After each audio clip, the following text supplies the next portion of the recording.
मृत्यु लोक में जन्म लेने के बाद 4 कार्य जरूर करो, जरूर करिए। परमार्थ करिए, प्रकृति का ऋण चुकाइए, एक बेटी का, एक कन्या का कन्यादान जरूर करिए, भले अपने घर की हो चाहे पराये के घर की हो, जरूर करो। और किसी देवालय शिवालय में अगर गए हो तो सेवा करो। दुनिया में सेवा का सबसे बड़ा क्रम है, सेवा से बढ़कर दुनिया में कुछ भी नहीं। अभी भिलाई की कथा में एक बात कही थी, आप लोगों के स्मरण में होगा कि हनुमान जी के मंदिर में राम जी का होना जरूरी नहीं है। सुना था कथा? हनुमान जी के मंदिर में राम जी का होना जरूरी नहीं है। भिलाई की कथा में कहा था पर राम जी के मंदिर में हनुमान का होना जरूरी है, क्योंकि उन्होंने सेवा करी है। सेवा के क्रम को उन्होंने बढ़ाया, सेवा के क्रम को बढ़ाया तो वो सेवा जिसने करी है वो जगत में पुजाना भी तो चाहिए। जिसने सेवा करी है वो जगत में पुजाए भी तो, जिसने सेवा करी है वो जगत में श्रेष्ठ कर भी तो।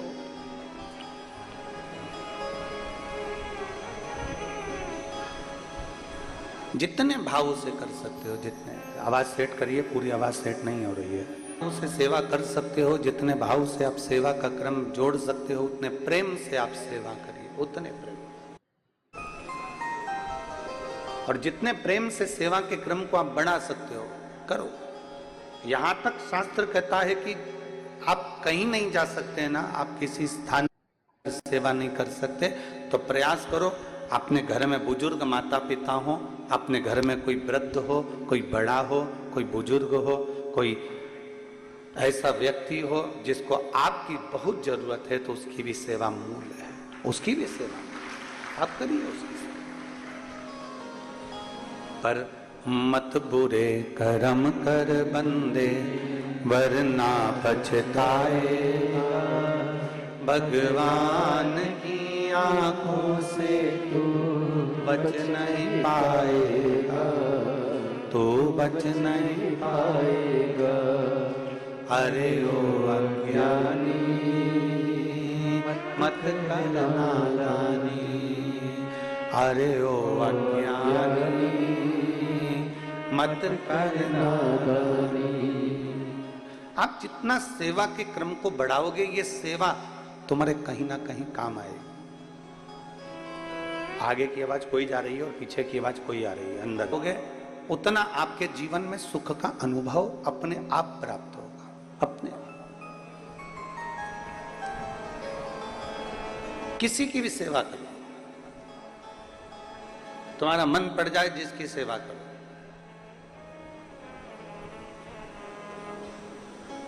और याद रखना, सेवा करने के बाद में भूल जाना, बार बार जताना नहीं। सेवा करने के बाद हमें बार बार जताना नहीं है कि हमने तुम्हारी इतनी सेवा करी तो तुमने क्या फल दिया। एक कथा आती है शिव महापुराण में, बड़ी सुंदर कथा, स्मरण करिएगा। आज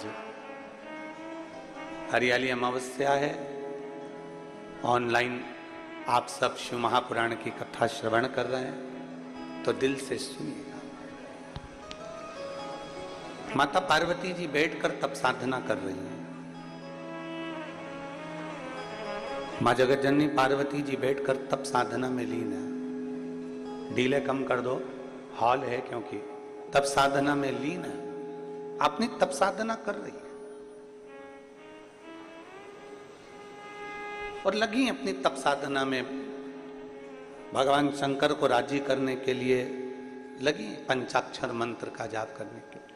नमः शिवाय, ओम नमः शिवाय, नमः शिवाय, ओम नमः शिवाय, नमः शिवाय, ओम नमः शिवाय, नमः शिवाय, ओम नमः अपनी तप साधना में लीन है मां, अपनी तप साधना में लीन, किसी से मतलब नहीं उनको, और अपनी भक्ति में डूबी हुई। अब इतनी तप साधना माता पार्वती जी ने करी, इतनी तप साधना माता पार्वती जी ने करी कि पूरा 1 वर्ष नहीं, ना जाने कितने कितने वर्ष माता पार्वती जी तप साधना में लगी हुई, ना जाने कितने वर्ष।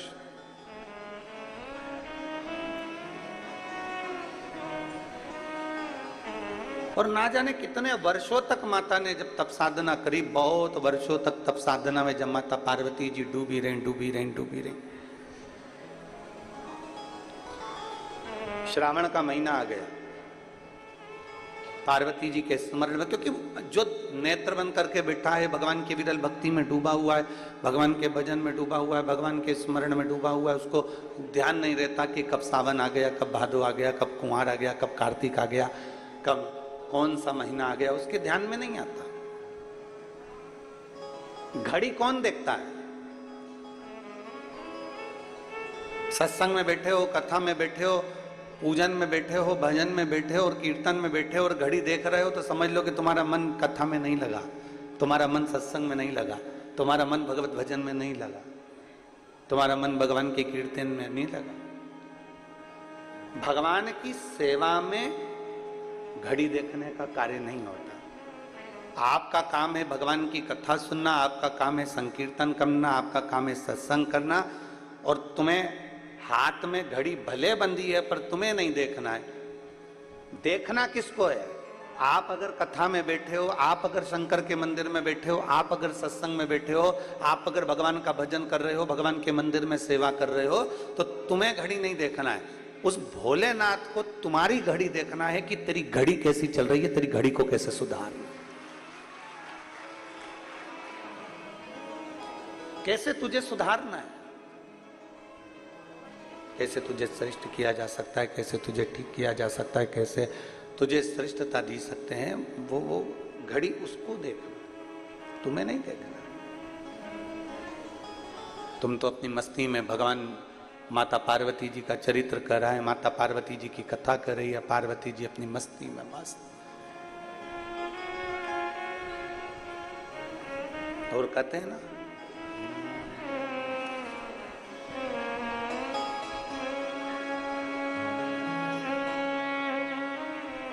पता जब चला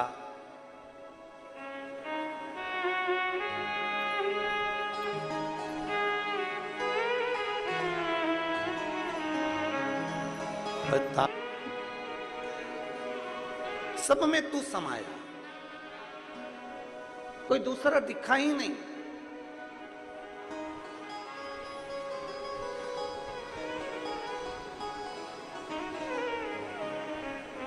हम एक फोटो लाना भूल गए मोबाइल से।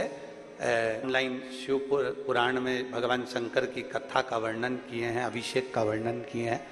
हमको भी अभिषेक करना। अंधशाला के बच्चे, एक जगह से आया कि मुकबधीर बच्चे,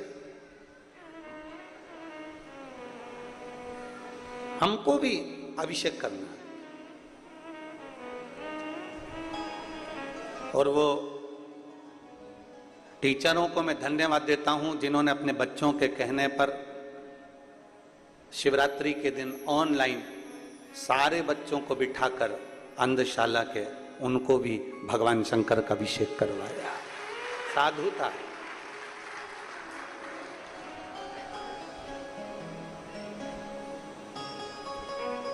कभी कभी कोई ऐसे फोटो और वीडियो भेज देते हैं। कुछ दिन पहले एक वीडियो किसी ने सीहोर भेज दिया था कि कोई बिल्ली एक अलमारी पे चढ़ के बैठ गई और वो टीवी पर पूरी कथा सुन रही। शायद आप लोगों ने वो वीडियो अगर आया होगा तो आप लोगों ने देखा, पूरी कथा सुन रही।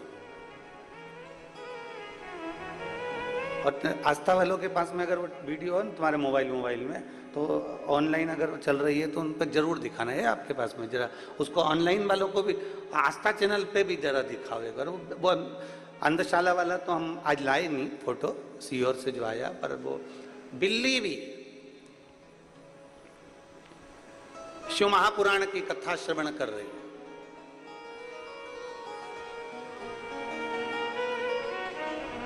एक देहरादून से एक फोटो किसी ने भेजा वीडियो की, एक तो शिव पुराण कहती है जो शंकर का है उसका नाम पशुपति नाथ है, उसके लिए सब स्वीकार हैं, कोई उसके विहीन नहीं, सब उसके हैं, सब उसके हैं।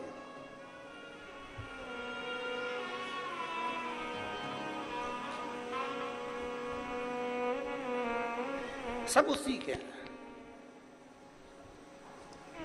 रुद्राष्टाध्यायी में आता है पृथ्वी, आकाश, वायु, सब हर जगह पर शिव समाया, प्रत्येक जगह पर। आप में भी शिव है। ऐसा कोई संसार में जन्मा ही नहीं जिसमें, जिसकी श्वास चल रही है उसमें शिव है।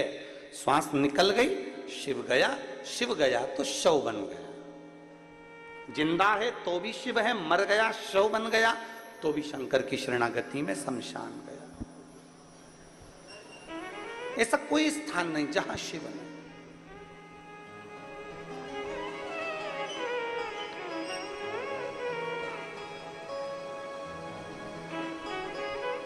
पता जब चला मेरी हस्ती का मुझको, पता जब चला मेरी हस्ती का मुझको, सिवा मेरे अपने यहाँ कुछ नहीं, सिवा मेरे अपने यहाँ कुछ नहीं।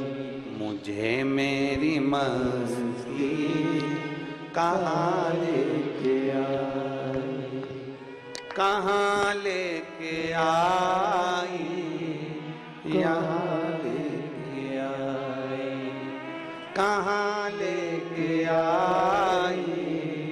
मुझे मेरी मस्ती कहाँ लेके आई। कहीं आपके भीतर ये इतने सारे शिव भक्त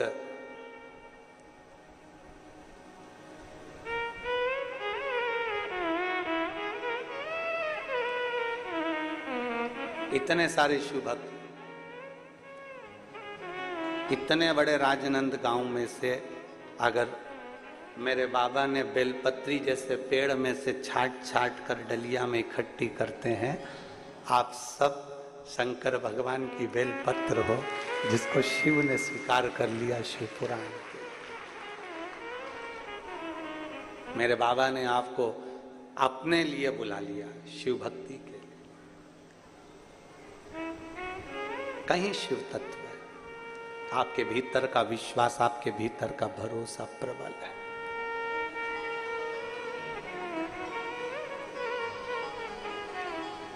और आप ये आस लगा कर बैठना, आस किसी दूसरे से नहीं, संसार वालों से आस लगाओगे तो टूटेगी, पर मेरे भोलेनाथ से आस लगाओगे तो कभी नहीं टूटने वाली, वो झोली भर कर ही भेजेगी। आप ये आस लगा कर बैठो कि मेरा शिव तुम्हें खाली नहीं भेजने वाला, मेरा शंकर तुम्हें खाली नहीं रखने वाला। एक विश्वास के साथ तुमने उसको भजा, एक भरोसे के साथ तुमने शंकर को भजा है तो खाली नहीं रहेगा। पार्वती मैया तप साधना में लीन थी, उनको शुद्ध नहीं है कि कब सावन निकल रहा है, कब श्रावण का क्रम चल रहा है, उनकी शुद्धता में है ही नहीं। घड़ी वहां देखी जाए जहां समय ना कटे। दो व्यक्ति हैं, एक नौकरी करने वाला और एक दुकान करने वाला। नौकरी करने वाला व्यक्ति 5 बजे उसकी ड्यूटी खत्म होने वाली है, या सुबह 8 बजे ड्यूटी खत्म होने वाली है, या सुबह 10 बजे ड्यूटी खत्म होने वाली है, उसके 1 घंटे पहले वो घड़ी देखना चालू कर देता है, बैग समेटना चालू कर देता है, काम समेटना चालू कर देता है। और दुकान वाला व्यक्ति जो व्यापार कर रहा है, जो व्यापार में लगा हुआ है, वो काम नहीं समेटता। अगर 4 ग्राहक ज्यादा आ गए तो उनको भी सामान दे देता है, और आ गया और सामान दे देता है, और आ गया और सामान दे देता है। फिर आराम से 10 भी बज गई ना, क्योंकि अपना काम है, अपने को करना है। नौकर कह रहे हैं सेठ जी 9 बज रहा है, सेठ जी बोले चुप रहे, तेरे को जाना चले जा। पर दरवाजे पर अगर कोई ग्राहक आया है तो मैं उसको खाली नहीं जाने दूंगा, वो आया है तो मुझे काम करना पड़ेगा। नौकर चले गया, सेठ जी लगे रहे लगे रहे लगे रहे। क्यों? क्योंकि वो दुकान सेठ जी की है, वो दुकान उसकी है, इसलिए उसमें वो ज्यादा समय भी दे देता है तो उसको भान नहीं होता।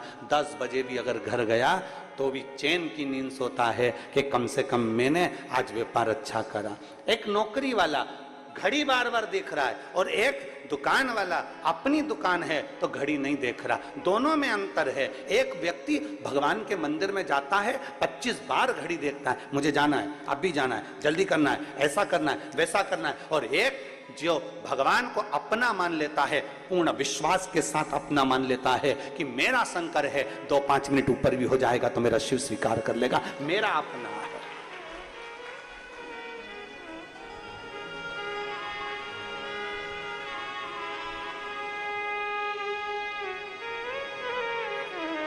ये मेरा अपना है। थोड़ा समय ज्यादा भी लग गया तो ये मेरा अपना है, इसको कैसे छोड़, कैसे? कहीं शिव आपको अपना लगे, कहीं भगवान शंकर आपको अपना लगे तो स्वीकृत हो।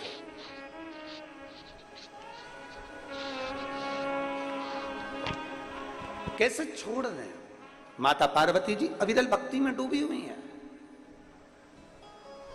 माता पार्वती जी भगवान शंकर की भक्ति में डूबी, उनको नहीं मालूम कि कब सावन गया, कब भादो आ गया, कब कुंवार आ गया, कब कार्तिक आ गया, उनके स्मरण में है ही नहीं। उनका तो केवल एक भगवान की विरल भक्ति को धारण करना, मंत्र जाप करना, स्मरण करना, कीर्तन करना, और डूबे गए।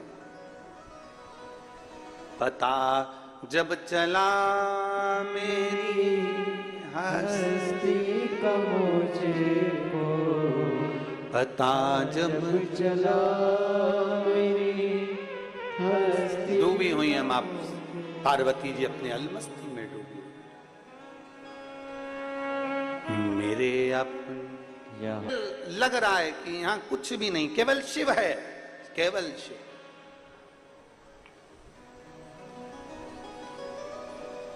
उसके सिवाय कुछ भी नहीं। एक माँ ने बच्चे के रोने की आवाज पार्वती जी के कानों में गई। जैसे ही माता पार्वती जी के कानों में रोने की आवाज गई, पार्वती जी के नेत्र खुल गए। अभी तक माता पार्वती जी के नेत्र नहीं खुले थे, तब साधना में लीन थी। अभी तक माता पार्वती जी के नेत्र नहीं खुले थे, अपनी भक्ति में लीन थी। पर एक बच्चे की आवाज सुनकर माता पार्वती के नेत्र खुल गए और भागी मां पार्वती देखने के लिए। हुआ क्या? कौन बच्चा इस जंगल में, इस वन में, इस वीराने में कौन आ गया?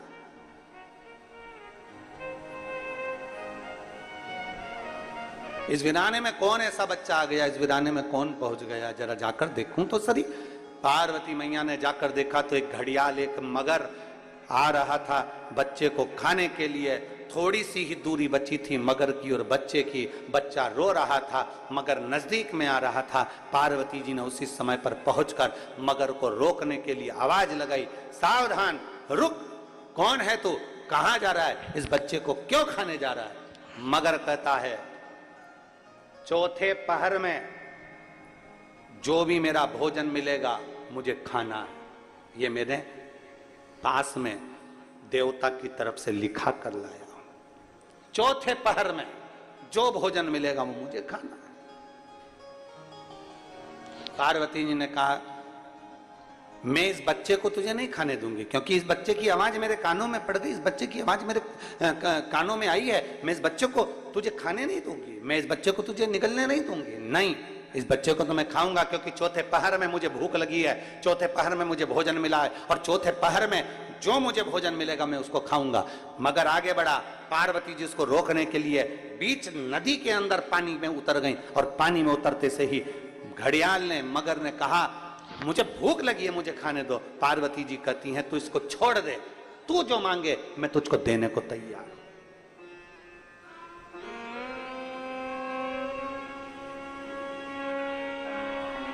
जो तू मांगेगा मैं तुझे दे दूंगी, पर तू इसको छोड़। कितना सुंदर बात कही है, जरा ध्यान दीजिएगा। बहुत बहुत सुंदर प्रसंग है महाराज। आप और हम, कई संसार के लोग जितने आस्था चैनल पर सुन रहे हैं, जितने फेसबुक यूट्यूब पर सुन रहे हैं और जितने इस पंडाल में सुन रहे हैं, करोड़ों की संख्या में शिव भक्त अपने अपने चैनल पर कथा को सुन रहे हैं, ऑनलाइन कथा श्रवण कर रहे हैं। उन सबसे कहना चाहूंगा, कई लोग, आप और हम में से कई लोग ऐसे हैं जो भगवान की भक्ति के नाम पर नेत्र बंद कर कर बैठ जाते हैं, आंख बंद कर कर बैठ जाते हैं और ये सोचते हैं कि हमने तो जो हो रहा था वो देखा ही नहीं। शिव महापुराण की कथा कहती है, अगर तुम भजन कर रहे हो, तुम घर में सेवा कर रहे हो, तुम आराधना कर रहे हो, तुम पूजन कर रहे हो, तुम शंकर जी से लाड लड़ा रहे हो, तुम भगवान शंकर को जल चढ़ा रहे हो, तुम शिव की स्तुति कर रहे हो, और मालूम पड़े किसी व्यक्ति पर, उसी स्थान पर जहां तुम पूजन कर रहे हो, जहां तुम आराधना कर रहे हो, उसी स्थान पर किसी व्यक्ति पर अगर कोई कष्ट दे रहा है, तो प्रथम फर्ज तुम्हारा बनता है कि पूजन से पहले परमार्थ का कार्य करना है। भैया थोड़ा रुकिए, भैया थोड़ा सावधान होइए, ए उसके पांव में चोट लग गई, भैया उसको हाथ में लग गई, भैया उसको ऐसा हो गया। पहले जल, संत तुकाराम जी महाराज का चरित्र कहता है, संत नामदेव जी महाराज का चरित्र कहता है, प्रयागराज से जल भरकर रामेश्वर को कावड़ चढ़ाने के लिए गए थे संत। और संत जब कावड़ चढ़ाने के लिए प्रयागराज से जल भरकर, त्रिवेणी का जल भरकर जब पहुंचे रामेश्वर धाम के लिए, तो बीच रास्ते में चलते चलते चलते चलते उनको एक गधा मूर्छा खाकर पड़ा हुआ मिला। गधा जमीन पर पड़ा हुआ मिला। तो संतों ने विचार करा, बाकी के संत भी साथ थे, कोई ने अपनी कावड़ का जल उस गधे को ना दिया, पर संतों ने, तुकाराम जी ने, नामदेव जी ने अपनी कावड़ का जल लिया और उस जल को गधे को पिला दिया।